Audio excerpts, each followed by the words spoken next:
Convido você a abrir a sua Bíblia no Evangelho de Mateus, capítulo 10, do verso 34 ao 42. Como o presbítero Olívio anunciou, hoje pela manhã, nosso irmão Frederico, ele pregou do verso 16 ao 33. Hoje seria esse texto todinho, mas a gente resolveu dividir para ficar melhor. Então, se você não veio de manhã, assista a mensagem, porque certamente vai complementar, está dentro do mesmo contexto e vai edificar a sua vida certamente. Mateus 10, do 34 ao 42. Mateus 10, do 34 ao 42, a palavra do Senhor nos diz, e eu peço que os irmãos mantenham a Bíblia aberta, porque eu vou pedir para os irmãos lerem alguns versículos aqui. Assim nos diz a palavra do Senhor: não penseis que vim trazer paz à terra. Não vim trazer paz, mas espada. Pois vim causar divisão entre o homem e seu pai, entre a filha e a sua mãe, e entre a nora e a sua sogra. Assim, os inimigos do homem serão os da sua própria casa. Vou pedir para os irmãos lerem do 37 até o 39.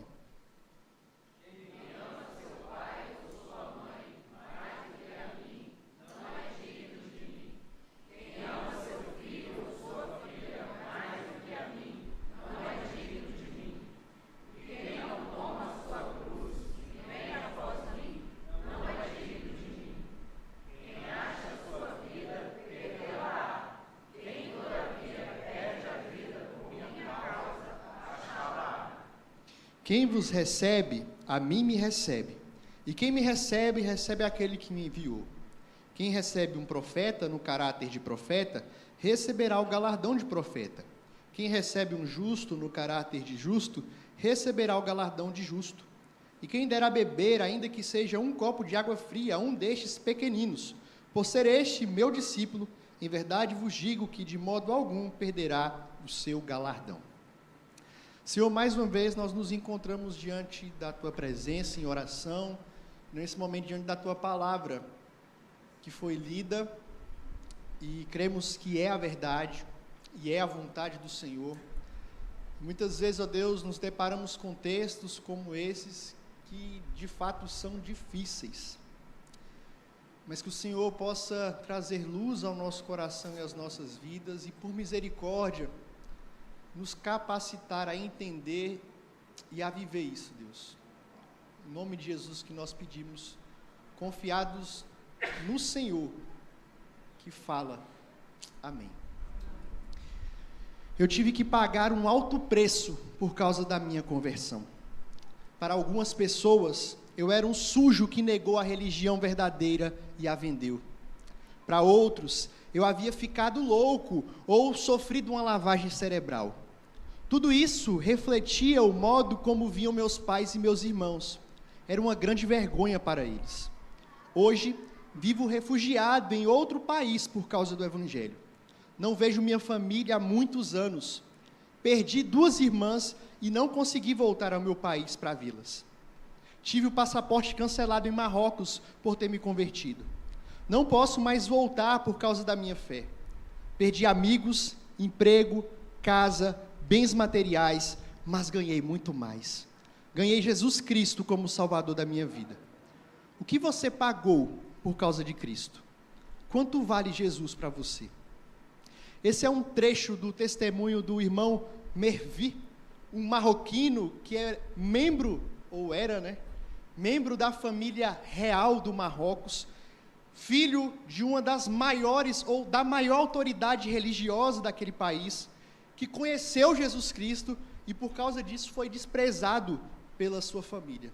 Hoje, esse irmão vive aqui no Brasil, refugiado, trabalha especialmente com muçulmanos. Nós temos uma comunidade muito grande, para quem não sabe, na região ali de Foz do Iguaçu, e ele tem trabalhado ali, longe de casa, longe da sua terra natal, longe da sua família, tudo isso porque ele se converteu a Jesus Cristo.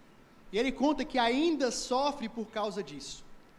Mas ele reconhece também que o que ele ganhou é incomparavelmente maior do que qualquer dificuldade que ele enfrentou ou tem enfrentado.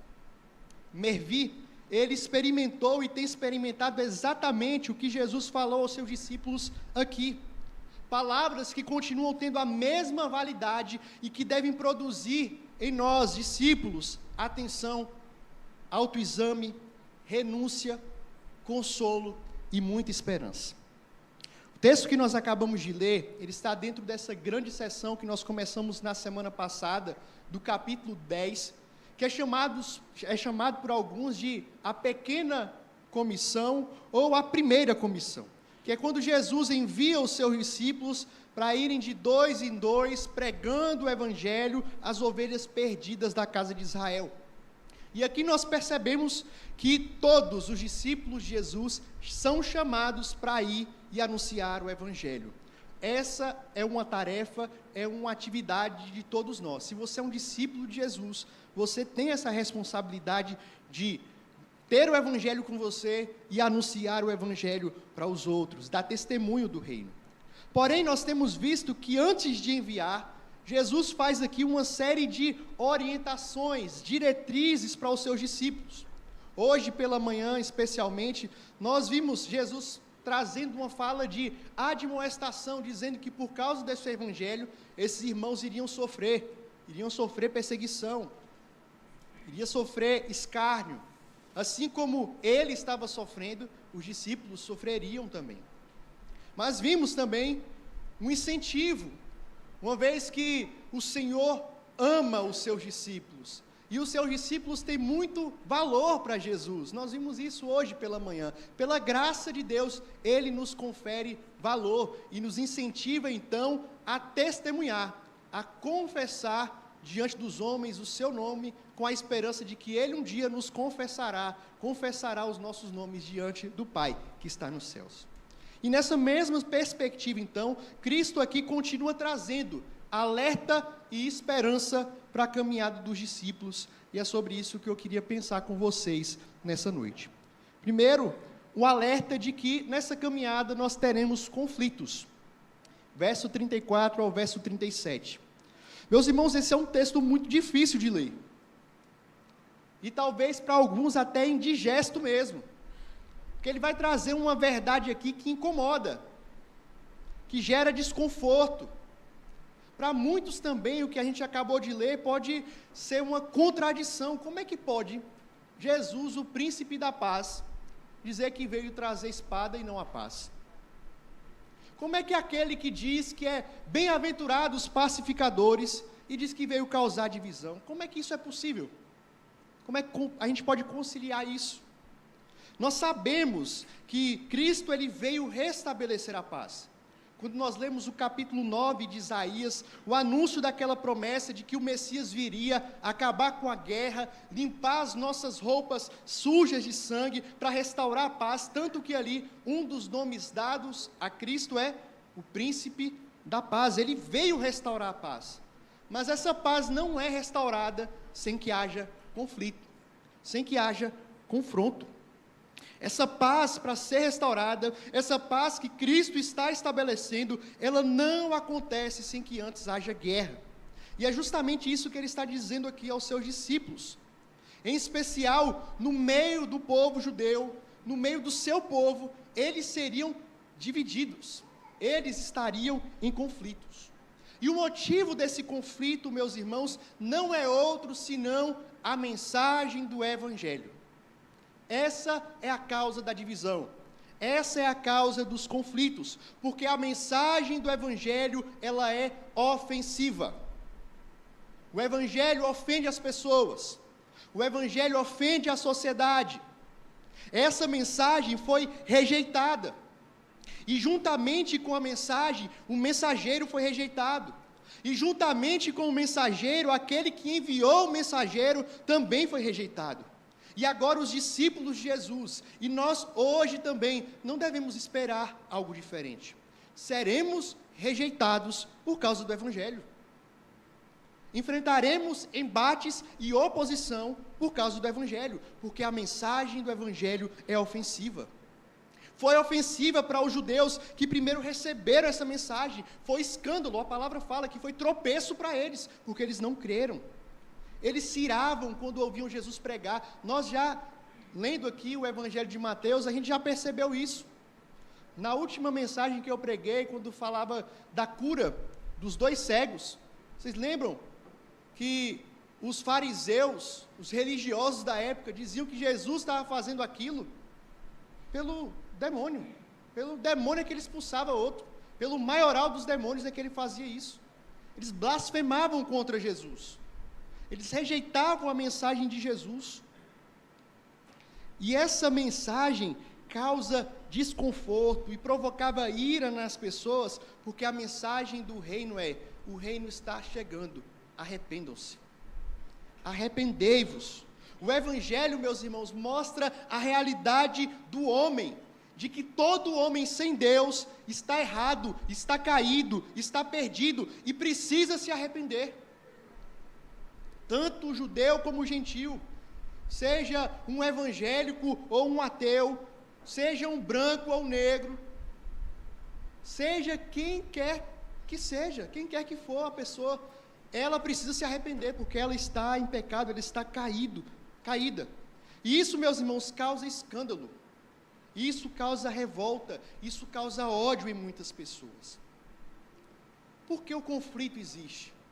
Porque Cristo diz que veio trazer espada e não paz, porque Ele confronta os homens, Ele ofende as pessoas com o Evangelho, e aquele que não se curva, que não se reconhece como pecador, que não se reconhece como necessitado, como carente de Cristo, ele vai guerrear contra Cristo. Quem não se rende, vai lutar contra, vai rejeitar. É por isso que há o conflito. Acho que 2 anos atrás, nós estudamos aqui na igreja um livro do David Platt, que era Contra a Cultura. E acho que foi o primeiro capítulo, ele fala justamente como o Evangelho, ele ofende a nossa sociedade. E ele traz uma citação interessante. Ele diz que a declaração mais ofensiva do Evangelho é que Deus é o Criador, o Senhor e o juiz de cada pessoa do planeta. Todos somos culpados diante dele pelo pecado. E a única maneira de nos reconciliarmos com ele é pela fé em Jesus Cristo, o Salvador crucificado e Rei ressuscitado. Todos os que confiarem em seu amor experimentarão a vida eterna, ao passo que aqueles que rejeitarem seu senhorio sofrerão a morte eterna. E muitos se escandalizam com isso. Muitos rejeitam essa mensagem. Como assim só há um caminho? Como assim eu sou mau? Eu nunca fiz nada de errado. Mas você é um pecador que precisa se arrepender. Só existe um caminho, Jesus Cristo, como Ele mesmo disse: eu sou o caminho, a verdade e a vida, ninguém vem ao Pai se não for por mim. E isso ofende as pessoas, isso ofende nossa cultura, isso ofende a nossa sociedade, e isso vai gerar conflito, como tem gerado. E os discípulos precisam estar conscientes disso. Nós precisamos estar conscientes disso, entender que, por sermos cristãos, por crermos no Evangelho, por viver o Evangelho, nós vamos enfrentar conflitos. Nós ouvimos isso hoje pela manhã. Viver o Evangelho, pregar o Evangelho, vai gerar indisposição com outras pessoas, aí fora, na sociedade, na política, na educação, em qualquer área onde o Evangelho entrar, vai haver resistência. Mas Jesus nos diz aqui que esse conflito, ele não vai ser restrito apenas ao problema externo, apenas a um problema da sociedade, a uma perseguição de fora. Ele diz aqui que principalmente nas famílias ocorrerão também conflitos, por causa do Evangelho. Dentro de casa enfrentaremos resistência por causa do Evangelho. E é interessante os termos que Jesus coloca aqui, que ele não coloca parentes distantes, um tio, um primo de segundo grau, não, ele diz o pai, a mãe, o filho, a filha.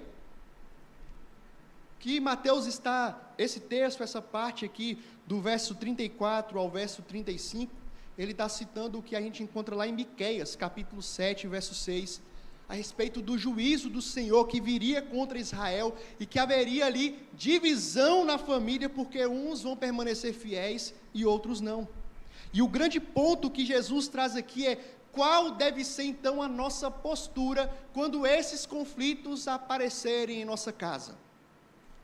Quando tiver conflito dentro de casa por causa do Evangelho, qual deve ser a atitude do discípulo de Jesus? E antes de ver aqui qual deve ser a postura, é importante que a gente tenha em mente que, e alguns leiam aqui de forma bem, que Jesus não está chamando a gente para tratar os nossos familiares com belicosidade, para a gente entrar, procurar o conflito, para a gente brigar. Não é isso. Inclusive, quando a gente olha, por exemplo, lá em 1 Coríntios, capítulo 7, verso 12, Paulo vai exortar aqueles que, se algum irmão que tem mulher incrédula e consente em morar com ela, não a abandone. E a mulher que tem marido incrédulo e este consente em viver com ela, não deixe o marido. Porque o marido incrédulo é santificado no convívio da esposa, e a esposa incrédula é santificada no convívio do marido crente. De outra sorte, os vossos filhos seriam impuros, porém agora são santos.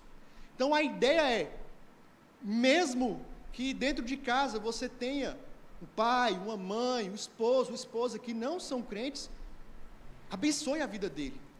Seja testemunho para a vida dele, para que ele possa reconhecer e ver Cristo na sua vida. Não procure conflito, procure a paz debaixo do seu lar. Inclusive, essa é uma ordem, no que depender da gente, tenha paz com todos os homens. Então a gente não tem que procurar conflito, ir atrás desse conflito. Mas, quando ele aparecer, o que a gente deve fazer? Porque esses embates certamente aparecerão. Certamente aparecerão. Quando alguém da sua casa se opor ao Evangelho, o que você deve fazer? Sugerir algo que você faça, que é contra a palavra de Deus, o que você deve fazer? Não vai para a igreja não. Não se envolva com a igreja não. Vamos aqui para tal lugar, vamos fazer tal coisa, vamos andar com tal tipo de gente. O que a gente deve fazer? Com seu irmão, seu filho, seu esposo, a sua esposa, o que devemos fazer? Cristo fala que nós precisamos amar mais a Ele do que qualquer outra pessoa, inclusive os nossos familiares. Porque o primeiro mandamento continua sendo o primeiro mandamento: amar a Deus acima de todas as coisas. Quando a gente vê o ministério de Cristo, a gente percebe isso na sua vida. A prioridade de Cristo não era a sua família, era fazer a vontade de Deus.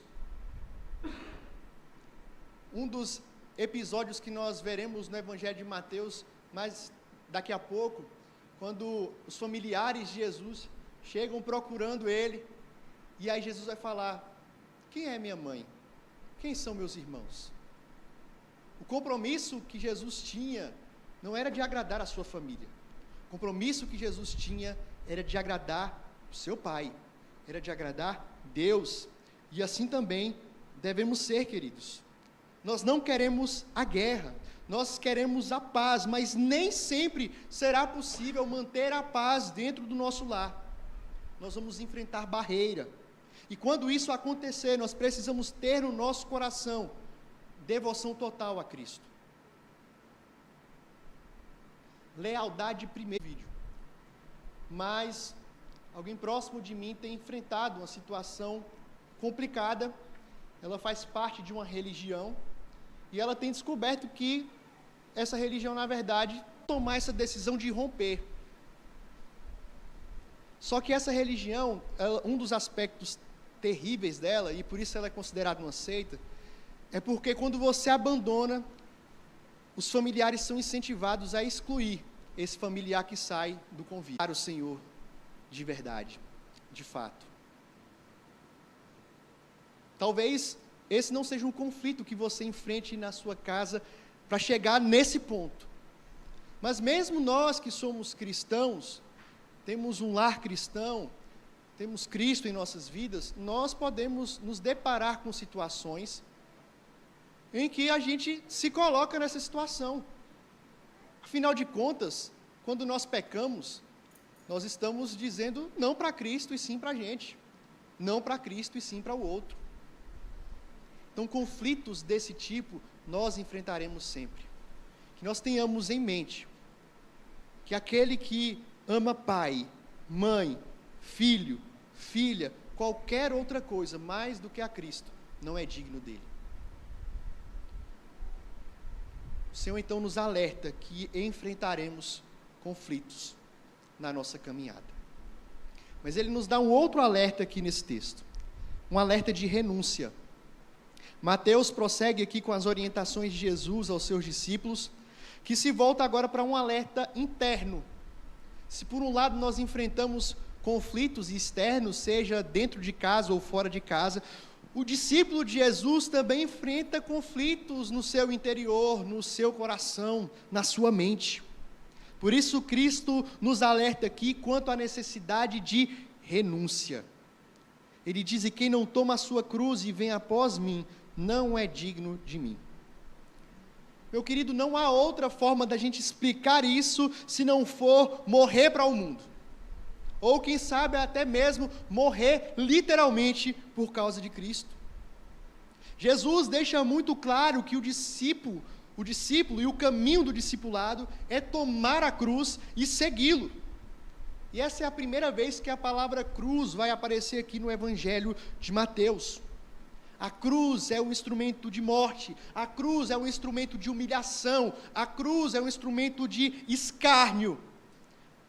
E tomar a cruz, então, significa enfrentar o maior sacrifício. É você não considerar a sua vida preciosa para você mesmo. Carregar a sua cruz significa abrir mão das suas vontades, dos seus desejos, dos seus planos, para abraçar a vontade e os planos de Cristo. Significa viver como se você não tivesse direito nenhum. Significa você estar disposto a ser humilhado, rejeitado, perseguido, e até mesmo morrer, se assim for, por causa de Cristo. Em vez de você viver para agradar você mesmo, ou a outros, você vive como um crucificado, caminhando para a morte. Como alguém que tem um único propósito na vida, que é agradar o seu mestre.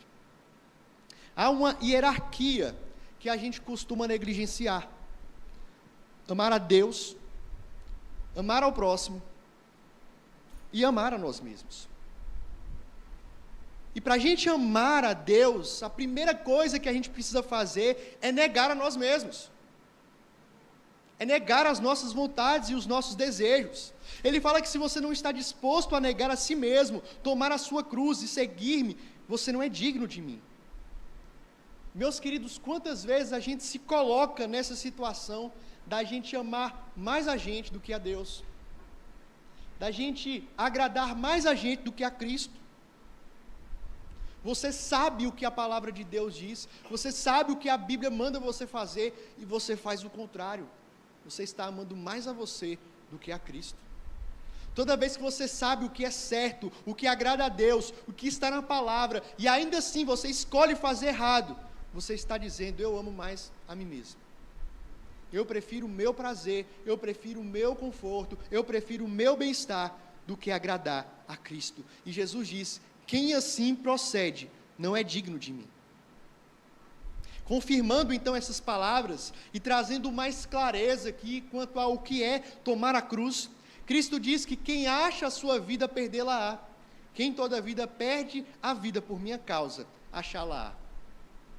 Como diz Marco Teles, os irmãos sabem que eu gosto dessa citação, na realidade do Evangelho, a realidade das coisas ganham outras cores, outros significados. A lógica do Evangelho é outra.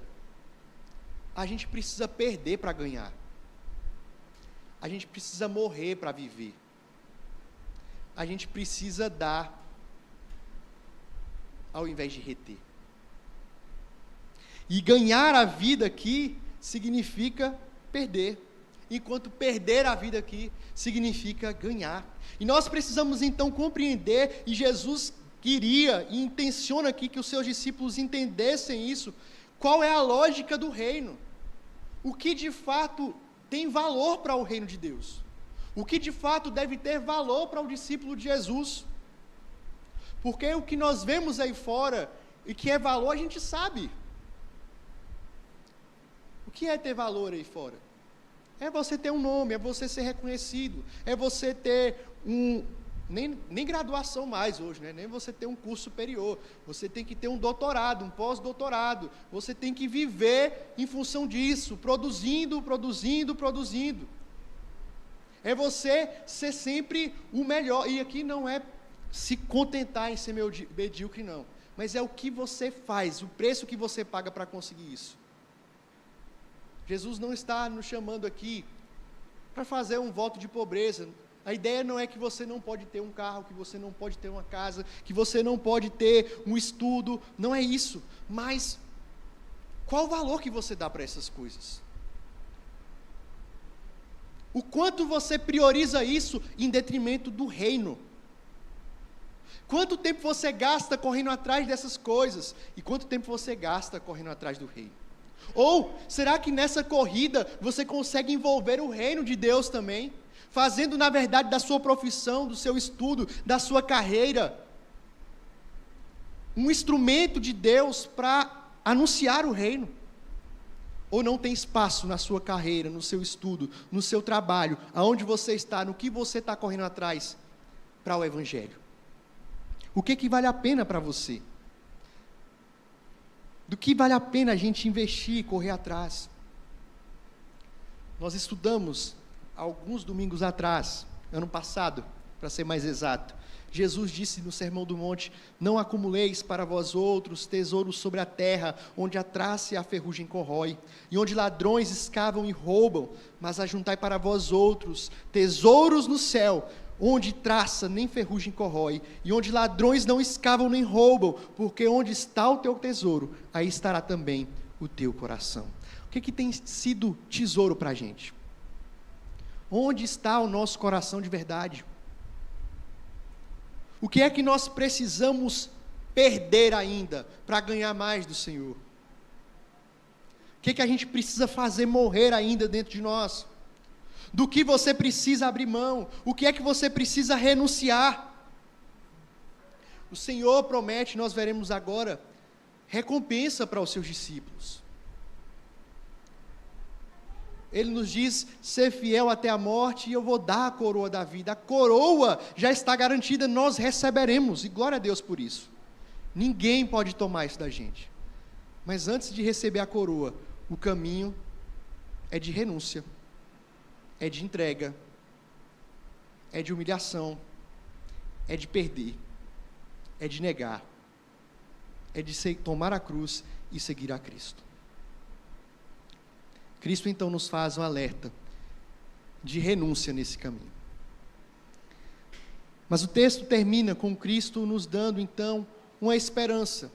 A esperança de que nessa caminhada, ao final dela, nós seremos recompensados. Verso 40 ao 42. Depois de ouvir tudo isso, imagino o que deve ter passado na cabeça dos discípulos. Será que vale a pena mesmo seguir a Cristo? Será que vale a pena mesmo passar por tudo isso? Que palavras desafiadoras Jesus havia dito para eles. Quantas dificuldades, quantas variáveis perigosas. Rejeição, perseguição, conflitos dentro do próprio lar, conflitos no coração, contra o eu, renúncia, morte. O que Cristo pede, o que Cristo exige dos seus discípulos é um padrão elevadíssimo. Não é barato. Então se pergunta: será que vale a pena seguir a Cristo? Será que vale a pena ser um discípulo de Jesus e seguir esse caminho? Cristo, então, como uma forma de encorajar aqui os seus discípulos, diz que há recompensa em ouvir o chamado, negar a si mesmo, tomar a cruz e segui-lo. Ele mostra aqui para a gente o final da história. E a gente, aquele que crê na palavra de Deus, aquele que é um discípulo de Jesus, esse é um privilégio que eu e você nós temos. A gente já sabe o final. Nós já temos o spoiler e o roteiro do que vai acontecer. A gente já sabe que o final será glorioso, vitorioso. A gente sabe que um dia Cristo voltará para nos levar para as regiões celestiais. A gente sabe que Ele preparou morada para a gente na casa do Pai. A gente sabe que o final é de vitória. O Cordeiro triunfará. Nós sabemos o final. E Cristo, então, mostra isso para os seus discípulos. Vale a pena vocês permanecerem fiéis. Vale a pena vocês trilharem por esse caminho. Porque é o único que, de fato, garante um final feliz. É o único que, de fato, garante um final seguro. E Ele, então, diz aos seus discípulos: quem vos recebe, a mim me recebe. Quem me recebe, recebe aquele que me enviou. Quem recebe um profeta no caráter de profeta, receberá galardão de profeta. Quem recebe um justo no caráter de justo, receberá galardão de justo. Quem der a beber, ainda que seja um copo de água fria a um destes pequeninos, por ser este meu discípulo, em verdade vos digo que de modo algum perderá o seu galardão. E aqui há algumas coisas interessantes para serem observadas. Primeiro, que Cristo aqui não fala diretamente dos discípulos. Cristo está falando aqui daqueles que vão acolher os discípulos, daqueles que vão acolher os mensageiros. Essas pessoas também serão recompensadas, como profeta, como justo, como pequenino. Eles vão ter a sua recompensa. J.C. Ryle, ele diz algo precioso sobre isso aqui. Ele diz que essa passagem nos ensina que Jesus tem os seus olhos fixos sobre aqueles que trabalham. Parece que essas pessoas trabalham sem serem notadas, sem serem consideradas, mas esse trabalho não é insignificante aos olhos de Deus. Ele observa os que se opõem aos seus servos e aqueles que os ajudam. Ele observa quem é dócil para com os seus ministros, como Lídia agiu com Paulo, e quem põe obstáculos no caminho, como Diótrefes fez contra João. Toda a experiência diária dos discípulos de Cristo fica registrada. O copeiro Mó esqueceu-se de José, depois de ter sido restaurado do seu cargo, mas o Senhor jamais se esquece de qualquer um do seu povo.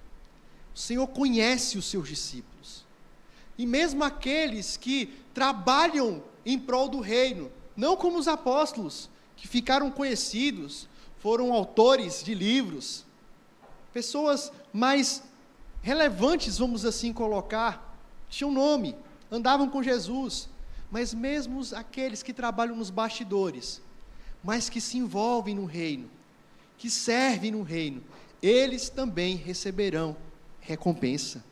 Eles também serão recompensados pela fidelidade, por servirem ao Senhor. Um segundo detalhe que a gente percebe aqui, com relação a essa recompensa, é que Cristo não promete essa recompensa agora. A promessa é de que seremos recompensados no futuro. O fato de Cristo usar aqui o galardão, Cristo está falando de galardão, uma recompensa, isso aponta para um aspecto futuro.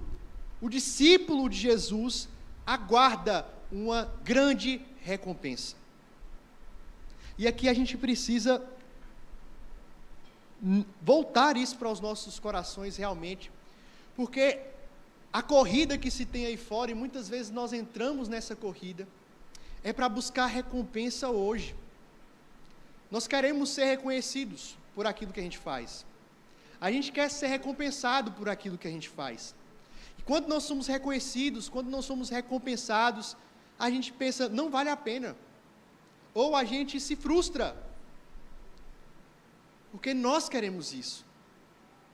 Nós muitas vezes vivemos em função disso. Mas o discípulo de Jesus precisa entender que a recompensa do crente, por mais que nessa vida o Senhor ainda assim, graciosamente, derrame bênçãos, mas o grande presente, o grande galardão, a grande recompensa que nos espera é na eternidade, não é agora. E a gente não precisa ficar frustrado por causa disso. Certa vez, estava conversando com meu irmão, a gente conversando sobre isso, sobre o Salmo 72, que ele vai falar justamente, fazer um contraste entre o ímpio e o justo.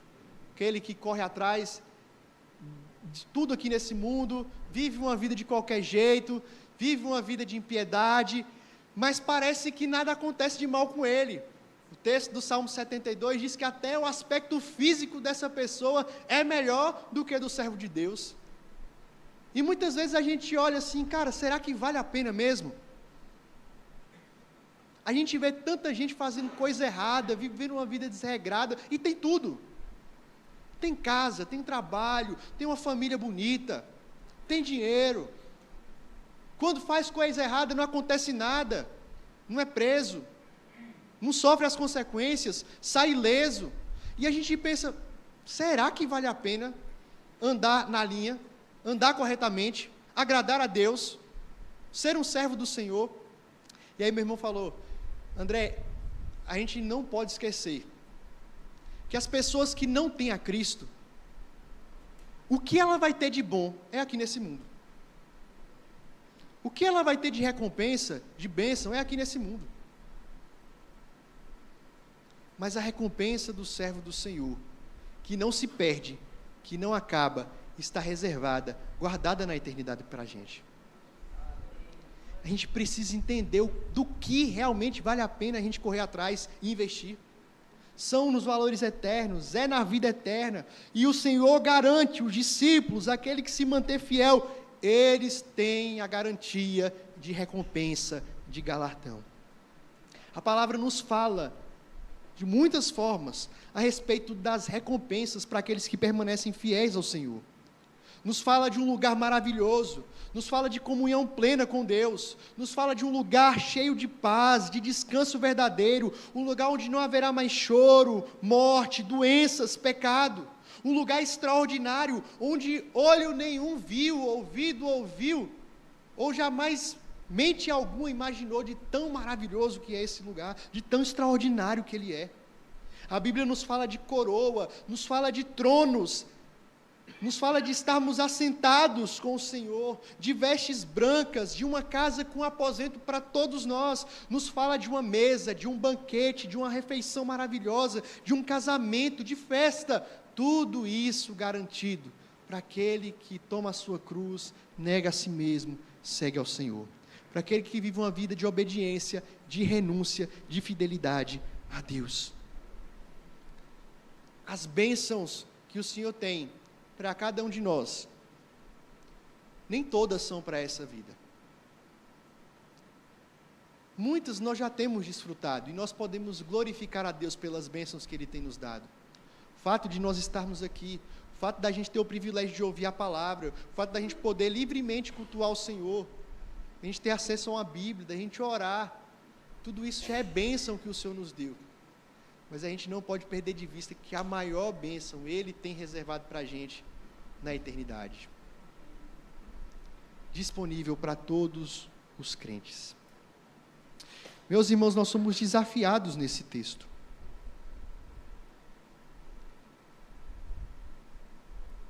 E não adianta nós tentarmos viver dessa forma, simplesmente com força de vontade, simplesmente com uma fórmula ou uma receita de bolo. Nós só vamos conseguir passar por isso se nós estivermos debaixo de Cristo Jesus. Porque Ele enfrentou conflitos. Em dado momento do seu ministério, seus próprios familiares falaram que ele estava louco, que ele estava fora de si. Mas ainda assim ele procurou fazer a vontade do Pai. Ele foi aquele que abriu mão da sua glória, assumiu forma humana, esvaziou-se de si mesmo, foi servo, obediente, até a morte, e morte de cruz. A recompensa que Cristo ganhou por ser obediente foi a crucificação, foi a morte, foi escárnio, foi humilhação, para que eu e você pudéssemos ter real recompensa. Então é somente nele, quando estamos nele, que a gente consegue viver essa verdade que nós acabamos de ouvir. Hoje pela manhã, o nosso irmão Fred falou de forma belíssima a respeito de quando enfrentamos esses conflitos, precisamos pedir a Deus sabedoria. E aqui não é diferente. Se tratando dos nossos lares, então, nós precisamos pedir a graça de Deus. A graça de Deus, para que nós não sejamos agentes de conflito dentro de casa. Não seja o conflito por causa do nosso mau testemunho. Não seja o conflito dentro do nosso lar por causa da nossa desobediência. Não seja o conflito dentro do nosso lar por causa das nossas mentiras. Por causa do nosso maltrato à esposa, ao esposo, aos filhos. Mas se formos sofrer em nossas casas, em nossos lares, que seja por causa da obediência ao Evangelho, por causa da obediência a Jesus Cristo, para agradar Ele em primeiro lugar. Muitas vezes enfrentamos conflitos dentro de casa, ou fora de casa também, e falamos que estamos sendo perseguidos, quando na verdade essas perseguições surgem por causa de maus comportamentos nossos, por causa de atitudes nossas, contrárias à palavra de Deus. Mas que se alguém for sofrer, em casa ou fora, que seja sofrer por causa de Cristo, que seja sofrer por causa do Evangelho, porque aquele que ama qualquer um, mais do que a Cristo, não é digno dele.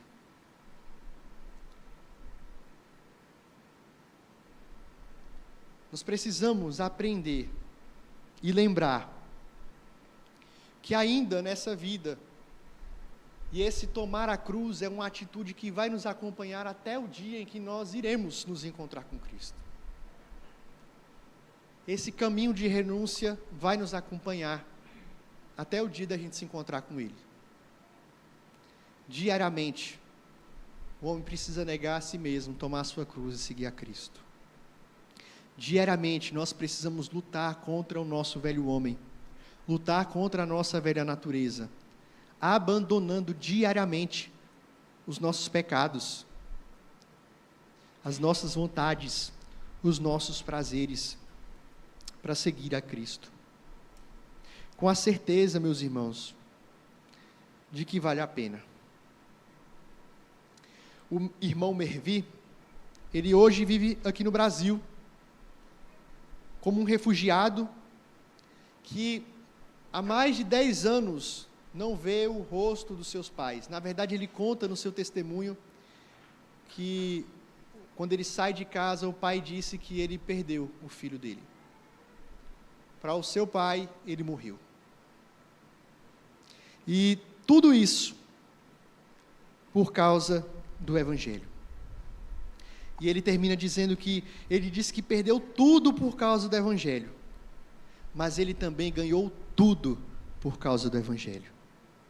Ele pensava que era membro da família real, mas agora ele é membro da verdadeira família real, a família do Rei dos Reis.